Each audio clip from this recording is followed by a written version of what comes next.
Sono stati pubblicati dal Ministero della Pubblica Istruzione i primi dati sulle scelte degli alunni siciliani alle scuole superiori. I licei conquistano in vetta la prima scelta, crollano i professionali e gli istituti tecnici riescono a mantenere gli stessi iscritti dell'anno in corso. Questo è il primo responso sulle scelte operate dallo scorso 7 gennaio a ieri dagli alunni siciliani che frequentano l'ultimo anno della scuola media. A giugno dovranno affrontare gli esami finali.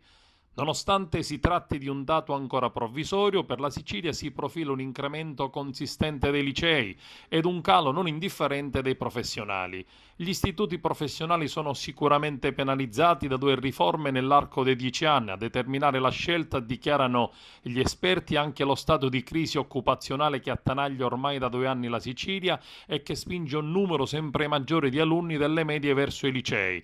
Gli istituti tecnici mantengono la stessa quota di iscritti in prima espressa a gennaio 2019. Tra i licei ancora una volta sono gli scientifici a fare la parte del leone. Anche i licei classici sono comunque in ripresa. Di qualche decimo di punto crescono anche gli iscritti nei licei linguistici, nei licei delle scienze umane e nei musicali coreutici.